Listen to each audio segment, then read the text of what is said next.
All right, so we have our next presenter. Once again, please put any questions in the chat so that I can ask them. And we have Zachary. Cool. Let me turn on camera here. Unfortunately, I had to do share whole screen was the only option here. I'm assuming slides look good? They look good, yes. Awesome. Okay. So thank you for the introduction. As mentioned, my name is Zach Estrada. I'm with MIT Lincoln Lab. The work I'm talking about is not just me. We have a lot of wonderful people that have contributed to this. So I really want to highlight that up front. So what we're talking about right now is firmware rehosting. So this is the idea of taking an embedded system and then running it on something that isn't that embedded system. Here we visualize that as this laptop system. And the reason we would do this, we're in Science and Security Workshop, is for security analysis. So our goal for rehosting is not to emulate a system to perfection like you might for a video game emulator, but to emulate a system good enough to observe and interact with it. So this picture of the oscilloscope here is kind of a illustration that we're trying to poke and prod and measure what's going on inside the system. And that rehosting techniques could be applied to tasks like bug finding and stuff like that. So we are talking about embedded systems, and that's a huge space. There are many classes of embedded systems. Our work in particular is going to focus on embedded Linux. Embedded Linux takes a very large slice, difficult to measure, but we've seen estimates is upwards of 56, 60% of all the embedded space. And you think of IoT, internet connected devices, Linux systems are definitely there. So this is of large interest to the community in securing these. We are not the first people to look at this. Major shout out to past work, in particular Firmidine and FirmAE, where they explored the techniques of kernel replacement, which we absolutely build on here. So we have emulators, and a type 1 embedded system like Linux is fairly standard. So why is this hard? I mean, it turns out that even for these operating system based like embedded Linux platforms, the hardware is tightly coupled to the software. So when developers write software, they assume that hardware is there. However, your emulator, your generic emulator like QEMU, is not going to have hardware models for everything under the sun, and that'll introduce execution errors. So let's say we try to rehost an oscilloscope, and that oscilloscope on its boot process will say, hey, I was built for the Zinc platform. Let's find that serial port. And of course, maybe QEMU doesn't have a model for that. And then the system crashes and burns. So no security analysis for us because system doesn't even boot. Okay. And again, this is not an area of like small amount of work. There's been a large amount of work in this space, but past research we observed really fits on what we're going to call one size fits all approaches. And what's going on there is when encountering a new device, you figure out what it needs, and then you add code to your rehosting platform. So these rehosting platforms, which we built on, and again, this is wonderful research, were often based on a series of pipelines to add different things to file systems, run different services, etc. So what happens is we say, look at a different vendor software, like let's look at Netgear as an example that was used in that past work. And if we want to add Netgear software, we will add Netgear style what are called interventions. So these are modifications to the rehosting platform to address an issue. And this is very effective. If we look at these works, they covered a large amount of devices, had a lot of really interesting results. And that can be effective for the large scale, get as many as you want to run as possible use cases. However, there is some orthogonality we've observed. If you are creating a device model, perhaps different responses to system calls might differ for different devices, even though the device name is the same, different NVRAM values, etc. And furthermore, rehosting is really kind of feels like an art. So rehosting errors themselves are difficult to discover, diagnose, and resolve. So that's where we designed our platform, which is to go after a particular firmware you want to analyze. So this contrasts with the one size fits all. Okay. And that's, of course, when the existing interventions might not fit your size. Let's say people have developed only for Netgear routers, but you want to look at a different vendor, etc. And we're really saying, how well can we host this one? So we're taking the perspective of an embedded system software developer or a security analyst who's just like, I want to look at this device. Okay, so we're calling this platform Penguin. There's a cute little backronym that you can find on our GitHub page. But our goal here is target-centric rehosting. So again, you're starting with your firmware and you want to get that running versus a research corpus of a large amount of firmware. And our goal is to kind of work with that firmware and then slowly develop up what we will now call rehosting. So in this case, rehosting will be both a noun for being the thing, the embedded system that is rehosted, as well as the process of rehosting a verb. So our core goals here were to say, let's use configuration instead of code. We want to do dynamic analysis. And now dynamic analysis can be used for both analyzing the system, but also for debugging rehosting. And we wanted to make this a little more ergonomic, so unprivileged and scalable execution. And again, our goal was to expand beyond the one-size-fits-all bespoke kind of interventions. So we want to have those be vendor agnostic. So at a high level, you take your firmware image that could be obtained from vendor website. If you have your own device, you can pull an image off of Flash, etc. That goes into our system, and we will create a root file system for that, and then also generate this configuration file we'll talk about shortly. From there, we will call the rehosting as that file system and config, and we combine them and run. So this is the overall name, internal name we use for this project is called Igloo, that wonderful logo up there. And our goal here is to build a custom home, kind of make that little penguin happy. So we talked earlier about having a configuration. So we wanted to specify certain things as configurations. For example, file system changes, not visualized here, but one constant thing we had dealt with in the past rehosting is if we wanted to create a simple file, perhaps a system was trying to look for a certain file in boot and it didn't exist, we could add that file inside a tarball, but then that's really difficult to deal with. So now we can define those files as configuration. Okay, so in many ways, rehosting this new system is tailoring that configuration to target system. If you look at our format on the right, it's a YAML file. You don't have to write code for many rehostings, just change this configuration, or we do have some analyses, maybe it works out of the box. I do want to say, though, that we have rich Python APIs, and I'll describe some of them later on in this presentation. So it's, trying to configure everything and expose every possible functionality configuration option is not exactly the business we want to be in. So we do have APIs for more complex interactions. But at the end of the day, these configurations are meant to be human and machine readable, portable, and descriptive. We have examples as well on our repos. Okay, so our goal is dynamic analysis. That's, after all, what you're doing with rehosting is you're trying to do some whole system dynamic analysis. We are from Lincoln Labs, so of course we started using Panda, which had all its built-in syscall introspection, process introspection, its rich plugin architecture. Very recently, since the last time we gave this presentation, we have started using a lighter version that we now call Panda NG. So we are doing kernel replacement. So now we lean into that kernel replacement, and we actually have hypercalls inside the guest kernel.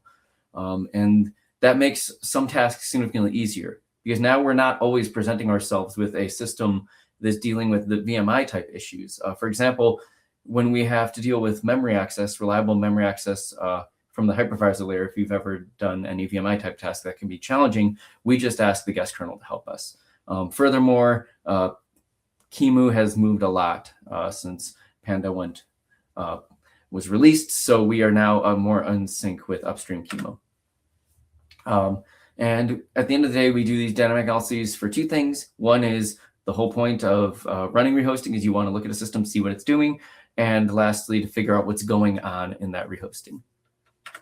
So the loop looks like this. We run our firmware, we have our introspections, we analyze that firmware's behavior. If it's not rehosting correctly, we then will modify the system behavior using that analysis until we get a system to a state that we like. Okay. One of our other goals is unprivileged scalable execution. We want to more broadly understand this rehosting process. So we did do some large scale experiments. And we had done some design decisions to get this working, our platform working on our high performance computing cluster. So the idea being that firmware hosting should be embarrassingly parallel. If you have a corpus of firmware, you should be able to just run each of those independently. So we don't have any centralized database or anything like that that past platforms have used. And furthermore, we went through some trouble to get this working on our HPC system by not requiring root, elevate capabilities, or even privileged Docker container. We can run in Podman or Singularity. And this was very useful for the results we'll show you later. But the idea is, again, we just want to be able to run large-scale experiments. Do this, we also have file system creation occur under fake root, and then we have a VPN we'll talk about shortly. Okay, so again, we are following the Firmidine style approach of a generic kernel that is known to work well in emulation paired with user space from the firmware image. So what that looks like is we take in our target firmware. We then extract that file system. Our extraction process, we run multiple extractors and biometric pick the best one. We have unblob, binwalk, v3. Right now, we're also seeing about, this problem in itself is interesting to us, the file system extraction. Then we have an initialization process that's going to run some static analyses, and that will generate that initial configuration. As mentioned earlier, we are built on top of in a plugin-based architecture. We have these APIs we can use. So we have different dynamic analyses, and again, these are all available on GitHub. In addition, we inject some utilities to make easier for the user. So we have a console, you always get a shell inside your system. And we have BusyBox because with as many options as we could enable, just to give you all the utilities you might want when poking around a system, because often these embedded systems will be quite stripped down as far as utilities. So we perform these static analyses at the beginning, and many of these analyses are inspired by the past work, which was some great stuff going on there. And we have added some novel analyses. So we do basic things like what is the architecture of the firmware, which gets interesting when you have something like x86 6432. And then we also go and do a little bit more in-depth analyses because we don't have enough time to get into this presentation, but we've taken the NVRAM mitigations that FirmAE and Firmidine did, and we've generalized them into library functions. So we now perform static analyses around all library functions executing inside the firmware. Okay, so networking side, this was a huge thing for our experiments and kind of ease of life. If you've ever dealt with virtual networking, it is not fun. So we have made this a little easier through a utility that we call VPN-GWIN. So the idea here is that dynamic analysis of an embedded system often means looking at network services. We're talking about IoT. That's kind of where that I comes into play. So if you're using an embedded system, then often that requires configuring the host and the guest network. And if you want to have, robust, rich communication, that would mean doing something like TUNTAP, which some of the past work used. Problem is that requires a certain amount of privileges, and it's also painful to set up and do all the plumbing for. So instead, we build a proxy that we inject inside the guest. And then that proxy communicates over vSockets to its companion process inside the host. And all of this is actually run inside Docker. So what happens is when a service is booted up, it will then bind. That bind notification will be given to the host side, and then we will set up some plumbing for the user to interact with the service. So this is what it looks like when you start up. You'll see we're saying launching rehosting, and as services come online, we will see that, for example, IHTTP wants to bind on 0 to 80, and then we will expose that, in this case, to a Docker network on 192.168.2.1080.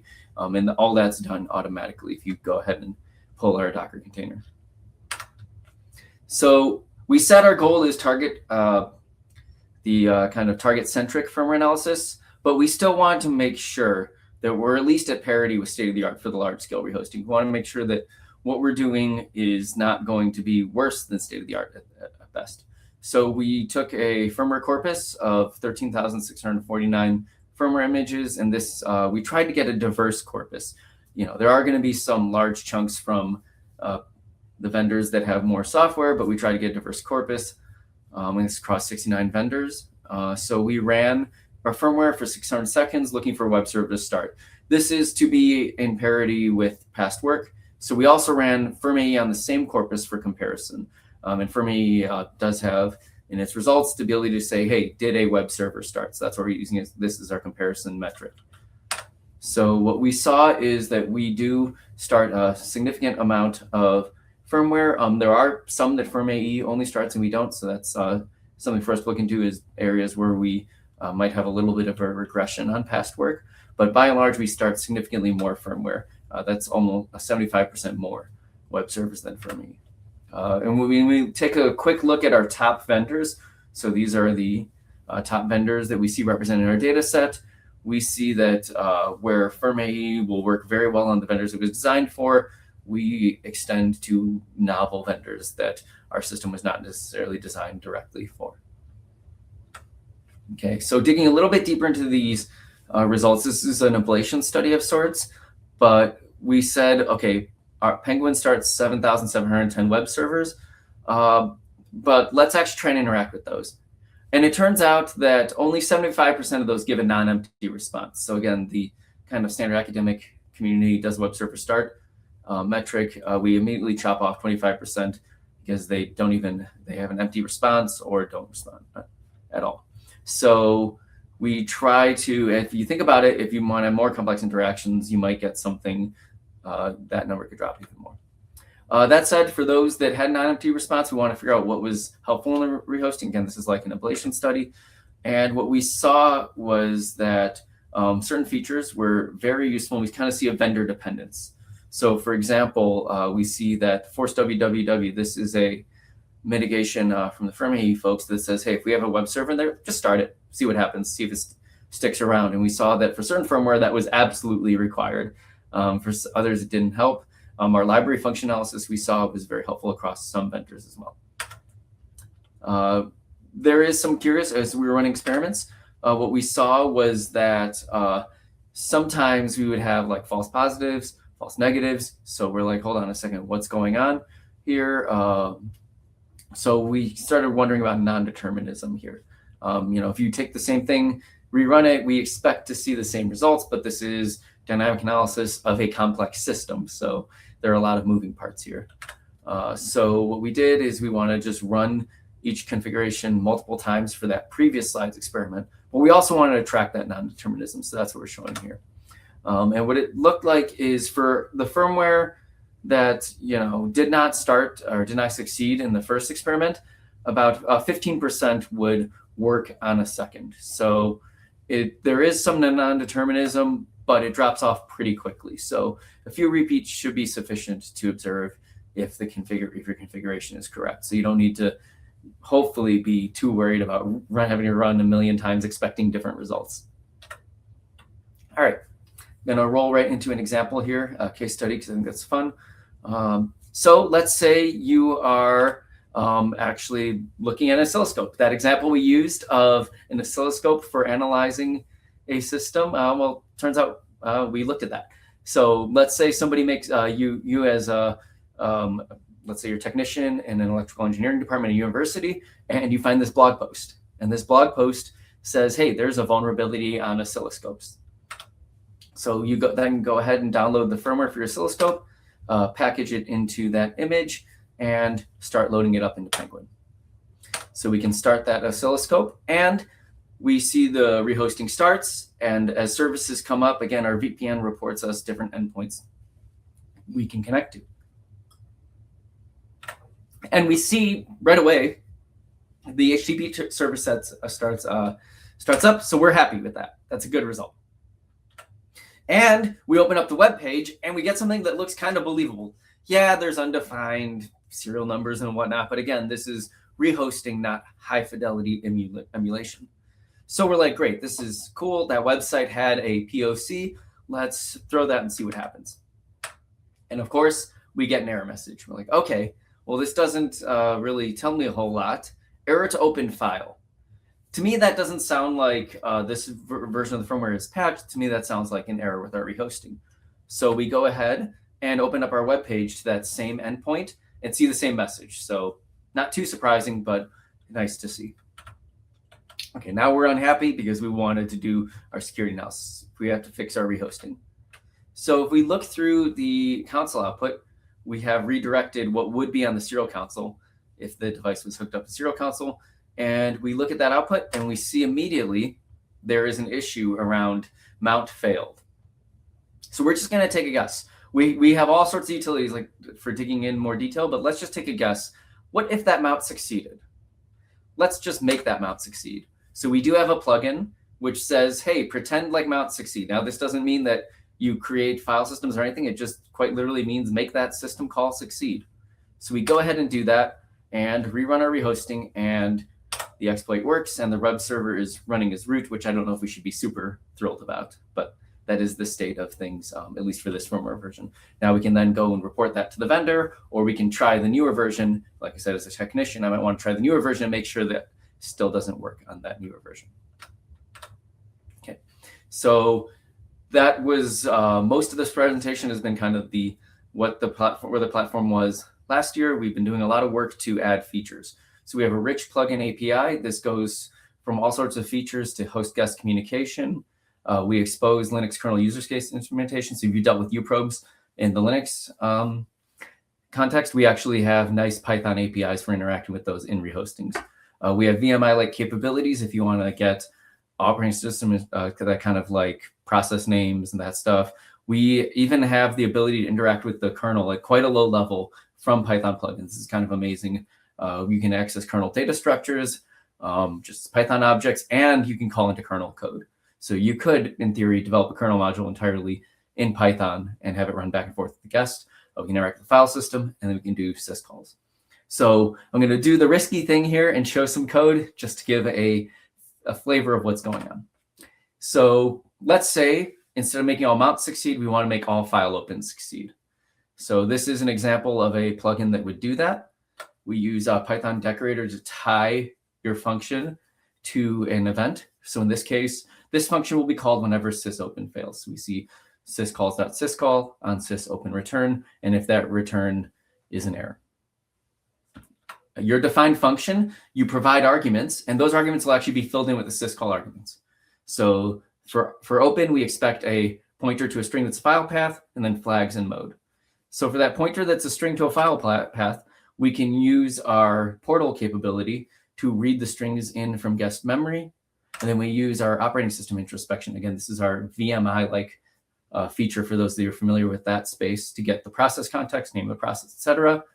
And we can get the original return value, and then we can overwrite the return value. So now we're doing somewhat of forced execution. So instead of saying whatever negative number we were getting here, let's just make it 10. And now all of a sudden the guest process thinks it has file descriptor 10. For higher fidelity model, you'd probably want to do a little more than this, but you can get surprisingly far with stuff like this. Okay, so this is still an active project. There's a lot of work to be done. Of course, as soon as we show a configuration file and say it's machine readable, the next question is, how do we automate that? And that's a thing we've looked into in a number of ways. We come with some algorithms, but we're also thinking that maybe an agentic approach is a likely candidate here. File system issues. Your rehosting is only as good as your starting point, and your starting point is your file system. So there are some issues we want to look into there. Like I said, we're starting to take a look at extractors and things like that. And of course, fidelity is always the question. There's a lot we could do to measure fidelity. So right now we're saying, hey, let's look at web servers. Let's see if they respond empty, non-empty. What are the more general metrics we can develop around fidelity? Can we work with what drivers are already present? If we find kernel modules, can we use something about that to figure out what's supposed to go on?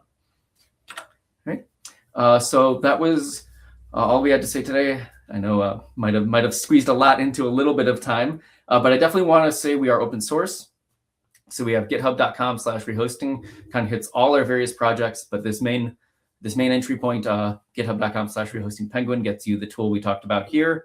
And honestly, we're on Docker Hub. So if you want to start playing with this right now, you could do docker pull rehosting/penguin. That would pull it down locally.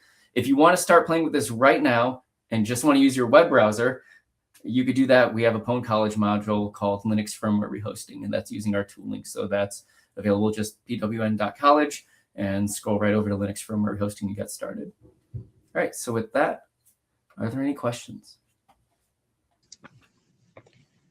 Was there a specific firmware that you thought was more difficult to work with?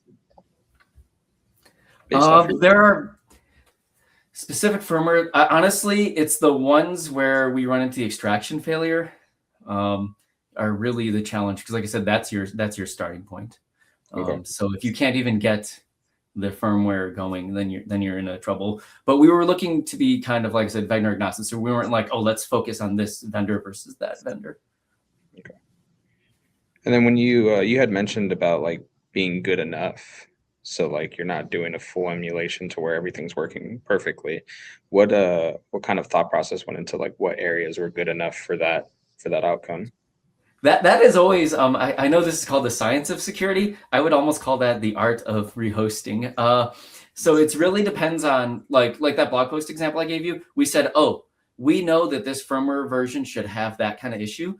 So good enough is I can reproduce that, right? But so then, if you're looking at arbitrary firmware, like maybe these are the services I want to see running.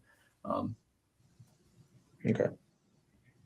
Yeah, people I've talked to before that have done like firmware emulation give me horror stories of the amount of hours they spend on it. So like, what kind of improvement do you hope like this has? Like, is it, things are ready in like 30 minutes or? I mean, oh gosh, it is an unbounded task. So you could spend hours, days, weeks, etc., depending on what you're trying to do, and it's not always easy to like look from the outset and say this is going to take this long.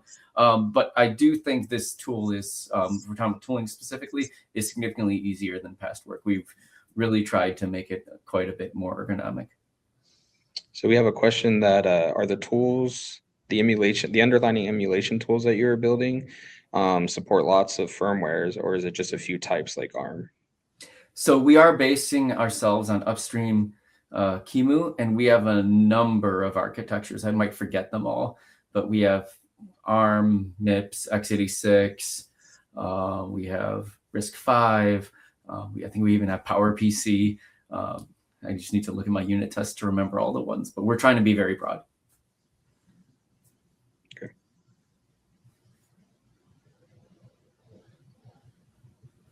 Do you have any other questions?